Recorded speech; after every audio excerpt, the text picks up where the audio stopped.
নির্বাচন একেবারে দোরগোড়ায় এসে গিয়েছে। নির্বাচনের দিন ক্ষণ সব ঘোষণা হয়ে গেছে। সব রাজনৈতিক দল ইতিমধ্যেই নিজেদের প্রার্থী তালিকা প্রকাশ করছে। প্রকাশিত হয়েছে তৃণমূলের প্রার্থী তালিকা, আর সেই তালিকা দেখে লজ্জায় মুখ লুকোচ্ছে বাংলার সুশীল সমাজ। এই প্রার্থী তালিকা যেন তৃণমূলের কফিনে শেষ পেরেক পুঁতে দেবে। কেন বলছি এই কথা, সেটাই আজকে আলোচনা করব। শেষ পর্যন্ত সঙ্গে থাকবেন। নমস্কার, আমি স্বাতী। মাধ্যম ইউটিউব চ্যানেলের আরো একটি ভিডিওতে আপনাদের স্বাগত জানাই।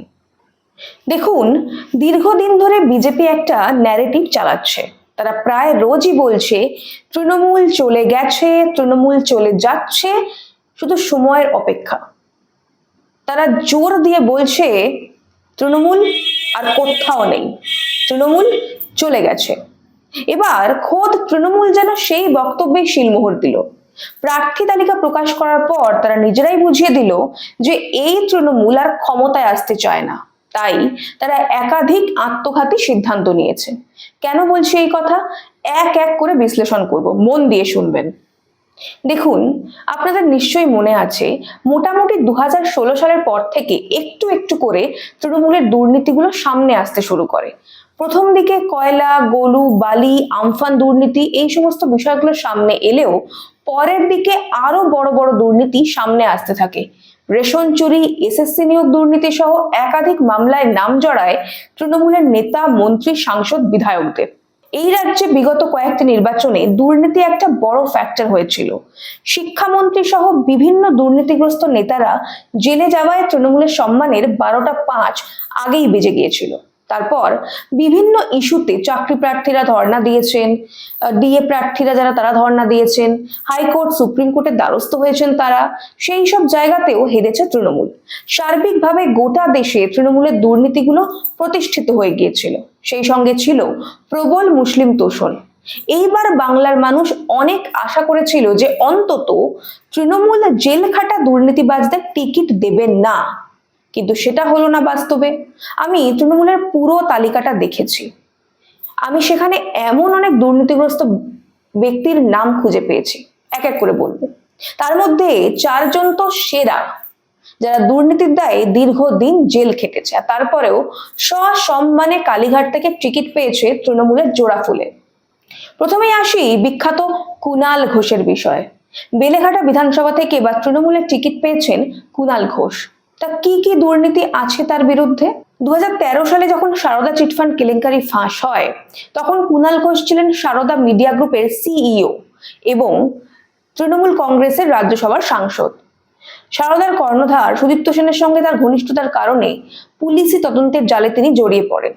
2013 সালের নভেম্বর মাসে বিধাননগর পুলিশ তাকে গ্রেফতার করে। গ্রেফতার হওয়ার কিছু সময় আগে তার ফেসবুক পোস্ট এবং দলীয় নেতৃত্বের একাংশের বিরুদ্ধে তার ক্ষোভ উগরে দেওয়া, তাদের বিরুদ্ধে সরব হওয়া নিয়ে ব্যাপক চাঞ্চল্য ছড়িয়েছিল। দল বিরোধী কাজের অভিযোগে তৃণমূল কংগ্রেস তাকে বরখাস্ত পর্যন্ত করে দেয়। তিনি বলেছিলেন সারদা কেলেঙ্কারির সব থেকে বড় বেনিফিশিয়ারির নাম হলো মমতা বন্দ্যোপাধ্যায়। যদিও জেল থেকে বেরিয়ে নতুন জীবন পান কুণাল ঘোষ। 34 মাস জেলের ঘানি টেনে আর প্রেসিডেন্সি জেলের ডাল ভাত খেয়ে সম্ভবত তার বোধোদয় হয়েছিল। তিনি বুঝেছিলেন নীতি আদর্শের চেয়ে মুখ্যমন্ত্রীর কৃপাদৃষ্টি অনেক বেশি স্বাস্থ্যকর। তাই জেল থেকে বেরিয়ে সেই পুরনো শত্রুদের, মানে যাদের নামে তিনি বলেছিলেন আর কি, বিভিন্ন সময় বিভিন্ন কথা বলেছিলেন, তাদের পায়ে নিজেকে সঁপে দেন। তা সেই ঘোষের নাম এবার বিধানসভা নির্বাচনে ঘোষণা হওয়ার পর থেকে ট্রোলের বন্যা বইতে শুরু করেছে। লোকজন একটা প্রিজন ভ্যানের ছবি শেয়ার করে লিখছেন যে কুণাল ঘোষের প্রচার গাড়ি হবে পুলিশের প্রিজন ভ্যান। কুণাল ঘোষকে নিয়ে ভয়ঙ্কর সব মিম ছড়া ঘুরে বেড়াচ্ছে বাজারে। যেমন ধরুন, কেউ কেউ লিখছেন রাজ্যটার একই হাল, এবার প্রার্থী চোর কুণাল। কিংবা কেউ কেউ লিখছে বলবে এবার বেলেঘাটা প্রার্থী মোডের জেল খাটা। এরপরেই আসি পরেশ অধিকারীর কথায়। শিক্ষা প্রতিমন্ত্রী ছিলেন তিনি। শিক্ষক নিয়োগ দুর্নীতিতে পরেশ অধিকারীর কন্যা অঙ্কিতা অধিকারীর চাকরি হারিয়েছিল হাইকোর্টের নির্দেশে। এখনো পর্যন্ত এই মামলার তদন্ত অবশ্য শেষ হয়নি। তার মধ্যে মেখলিগঞ্জ থেকে টিকিট পেলেন পরেশ অধিকারী। তৃণমূলের যোগ্য নেতাদের তালিকায় পরেশ অধিকারীর নাম থাকাটা আসলে রাজ্যের কয়েক লক্ষ চাকরি প্রার্থীর গালে একটা সপাটে চড়। যিনি নিজের মেয়ের জন্য সরকারের নিয়ম নীতিকে বুড়ো আঙুল দেখিয়ে মাঝ রাস্তায় লিস্ট বদলে দিয়েছিলেন, তাকেই প্রার্থী করলো তৃণমূল। সেই আদর্শ পিতাকে মেখলিগঞ্জে টিকিট দিল তারা। আর এর ফলে এটাই প্রমাণিত হয় যে তৃণমূলের সততার চেয়ে সেটিং করার ক্ষমতাই বড় যোগ্যতা। যার মেয়ে অঙ্কিতা অধিকারীর চাকরি হাইকোর্ট কেড়ে নিয়ে বেতন ফেরতের নির্দেশ দিয়েছিল, সেই পরেশ বাবুকে পুনরায় প্রার্থী করার অর্থ হলো সাধারণ মানুষের বুদ্ধিকে উপহাস করা, তাদের মেধার সঙ্গে বঞ্চনা করা। তৃণমূলের ভাবখানা এখন এমন হয়েছে, দুর্নীতি করেছি বেশ করেছি, দিদির আশীর্বাদ আছে আর টিকিট তাই পকেটেই আছে। আসলে তৃণমূলের কাছে এসএসসি দুর্নীতি কোনো কলঙ্ক নয়, বরং ওটা একটা পারফরমেন্স বোনাস, যার পুরস্কার হিসেবে আবারও মেখলিগঞ্জে মাটি কামড়ে পড়ে থাকার সুযোগ পেলেন এই মহাশয়। এরপর আসুন রেশন দুর্নীতিতে জেল খাটা বালুর বিষয়, মানে জ্যোতিপ্রিয় মল্লিক। বিভিন্ন সংবাদ মাধ্যমে বা বিভিন্ন সার্ভেতে বারবার উঠে এসেছিল হাবড়া থেকে জ্যোতিপ্রিয় মল্লিককে প্রার্থী করলে গোহারা হারবে তৃণমূল। তারপরেও হাবড়া থেকেই জ্যোতিপ্রিয় মল্লিক বা বালুকে টিকিট দিল তৃণমূল। রেশন দুর্নীতিতে জড়িয়ে জেলে যেতে হয় জ্যোতিপ্রিয় মল্লিক। 14 মাস আগে অবশ্য তিনি জামিনে মুক্ত হয়েছেন। রেশন দুর্নীতি মামলায় 2023 সালে 27 অক্টোবর গ্রেফতার হয়েছিলেন তিনি। ব্যাংকশাল আদালত থেকে জামিন পান রাজ্যের প্রাক্তন খাদ্যমন্ত্রী। 25,000 টাকার জোড়া ব্যক্তিগত বন্ড এবং 50 লক্ষ টাকার একটি বন্ডের বিনিময়ে তাকে জামিন দেওয়া হয়। বলতে গেলে রেশন দুর্নীতির রাজপুত্র হলেন এই জ্যোতিপ্রিয় মল্লিক ওরফে বালু। তার কীর্তিকলাপ নিয়ে যদি আমি বলতে যাই এখন, তাহলে সেটা মহাকাব্য হয়ে যাবে। তার প্রতিটি পাতায় পাতায় থাকবে বাংলার গরিব মানুষের চোখের জলের হিসেব। মেখলিগঞ্জের পরেশ অধিকারী যদি মেয়ের জন্য চাকরি চুরি করে থাকেন, তাহলে বালু আরো এক ধাপ এগিয়ে সরাসরি মানুষের পেটের ভাতে হাত দিয়েছেন। গরুর খড় থেকে মানুষের রেশন, কিছুই তার গহ্বর থেকে বাদ যায়নি। ইডির তল্লাশিতে বারবার করে তার এবং তার ঘনিষ্ঠদের ডেরা থেকে কোটি কোটি টাকার হদিশ মিলেছিল। তখনই বোঝা যাচ্ছিল কেন বাংলায় রেশন চালের বদলে বালি আর কাপড় জুটত, কেন কোভিডের সময় কেন্দ্র থেকে পাঠানো চাল ঠিকঠাক করে মানুষের কাছে পৌঁছয়নি।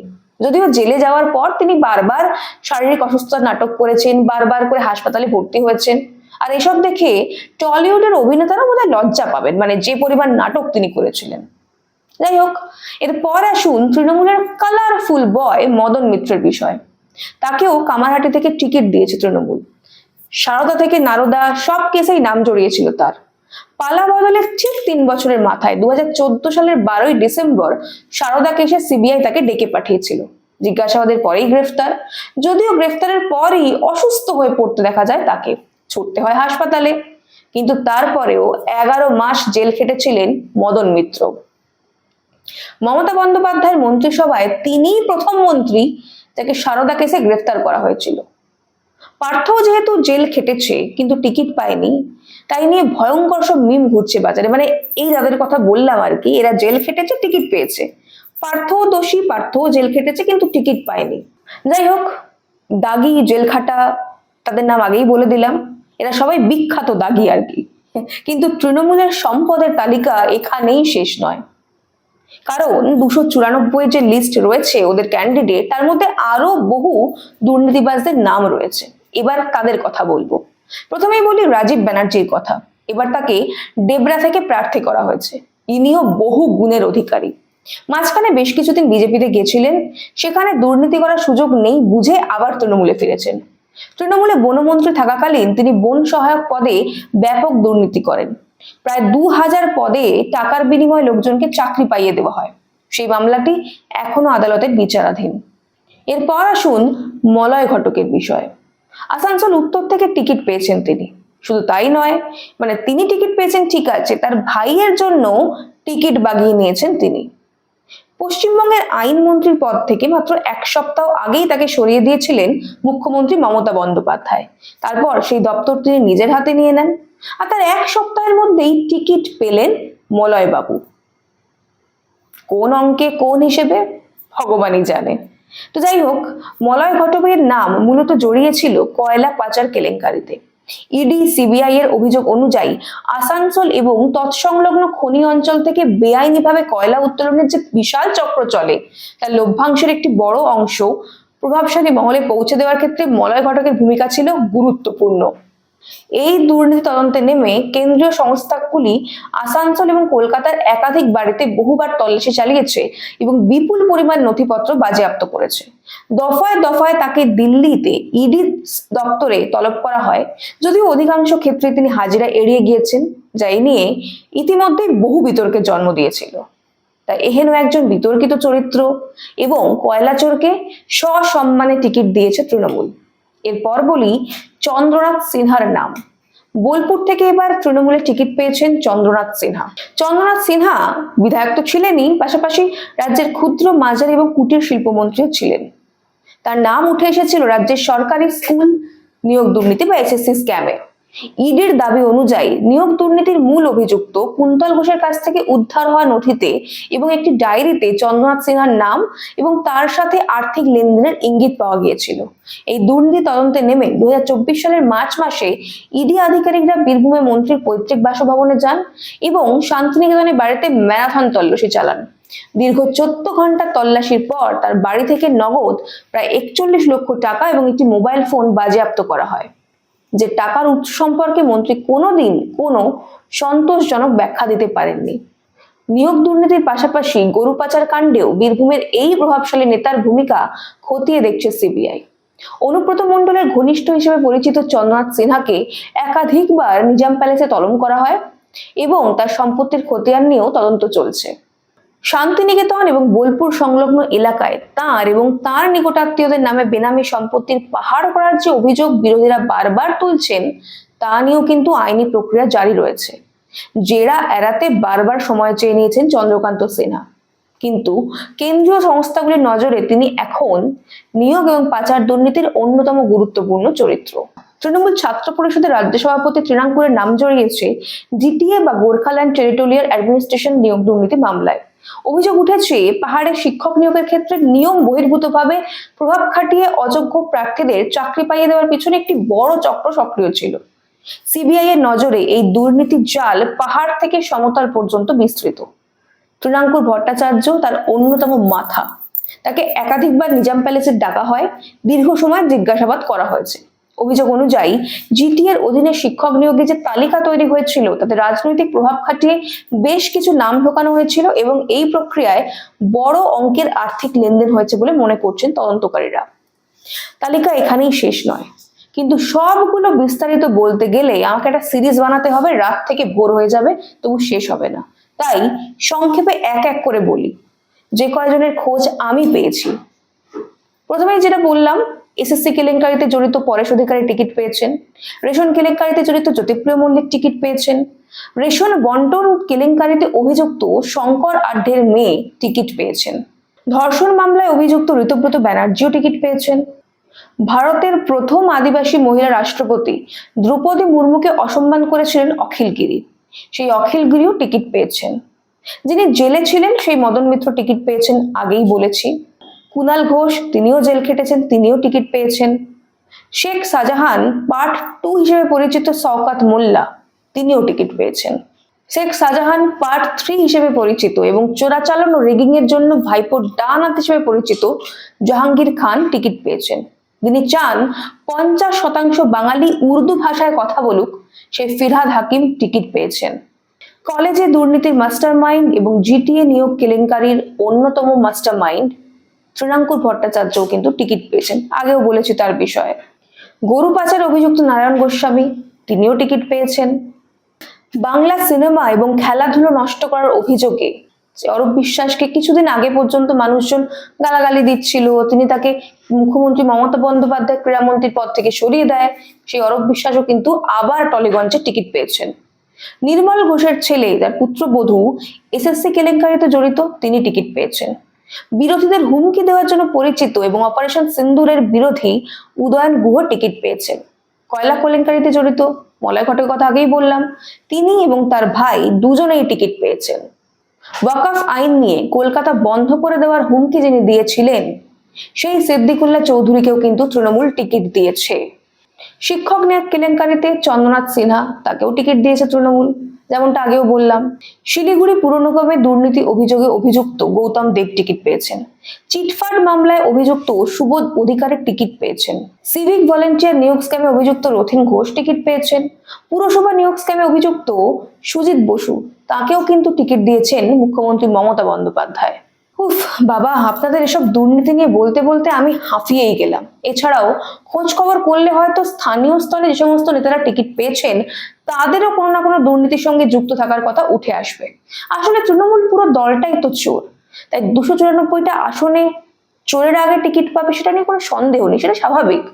তার উপরে যারা টিকিট পাননি তারা তো ইতিমধ্যেই বলতে শুরু করে দিয়েছেন টাকা দিতে পারিনি, যেটা চেয়েছিল সেটা দিতে পারিনি বলে টিকিট পাননি তারা। আর সত্যিই তো, যে 74 জন বিধায়ক বাদ গিয়েছেন তাদের অনেকেই হয়তো দুর্নীতির সঙ্গে সরাসরি যুক্ত নয়, তাও তারা টিকিট পাননি। অথচ জেল খেটে আসা আসামিরা টিকিট পেয়েছেন। কোন অঙ্কে তারা টিকিট পেলেন তার কোনো সদুত্তর সম্ভবত তৃণমূলের কাছে নেই। কারণ এই রাজ্যে তৃণমূলের জামানায় চাকরিটা যেমন টাকা দিয়ে কিনতে হয়, তেমনি তৃণমূলের প্রার্থী পদটাও কিনতে হয় টাকা দিয়ে। এই যে আমি তৃণমূলের দুর্নীতিবাজ নেতাদের টিকিট পাওয়ার তালিকা প্রকাশ করলাম, এর বাইরেও যদি কোনো নাম আপনাদের মনে হয় যে বিভিন্ন দুর্নীতি তাদের নাম জড়িয়ে ছিল এই 294 জনের মধ্যে, বা আপনার এলাকায় যে প্রার্থী টিকিট পেয়েছেন তার কি কি দুর্নীতি রয়েছে জানান আমাদের কমেন্ট করে। আজ এই পর্যন্তই, দেখা হবে পরের একটি ভিডিওতে। ততক্ষণ পর্যন্ত সঙ্গে থাকুন, দেখতে থাকুন মাধ্যম। प्रधानमंत्री श्री नरेंद्र मोदी के सबका साथ सबका विकास और राष्ट्रीय शिक्षा नीति 2020 की प्रेरणा से मुख्यमंत्री के नेतृत्व में मध्य प्रदेश बना नई शिक्षा व्यवस्था का मॉडल। गुणवत्तापूर्ण उच्च शिक्षा के लिए 55 जिलों में शुरू हुए पीएम कॉलेज ऑफ एक्सीलेंस। मुख्यमंत्री की पहल पर सीएम राइज स्कूल बने सांदीपनि विद्यालय। आज 369 संचालित, 2025 में 150 और। मुख्यमंत्री के मार्गदर्शन में शुरू हुआ एजुकेशन पोर्टल 3.0, डिजिटल शिक्षा की मजबूत नींव। 11,000 से अधिक खेल, संगीत और कला शिक्षकों की नियुक्ति, समग्र शिक्षा की दिशा में बड़ा कदम। मुख्यमंत्री के निर्णय से 85 लाख छात्रों को निशुल्क पाठ्य पुस्तकें, 89,000 से अधिक मेधावी छात्रों को सिंगल क्लिक से 224 करोड़ रुपए का लैपटॉप अनुदान। मुख्यमंत्री स्कूटी योजना, मेहनत को मिला सम्मान। मुख्यमंत्री के नेतृत्व में नई विश्वविद्यालयों की शुरुआत, अंतर्राष्ट्रीय संस्थानों से एमओयू और मध्य प्रदेश के स्कूल दुनिया के सर्वश्रेष्ठ 10 में शामिल। प्रधानमंत्री की प्रेरणा, मुख्यमंत्री का नेतृत्व और शिक्षा से सशक्त होता मध्य प्रदेश। शिक्षित मध्य प्रदेश, विकसित भारत।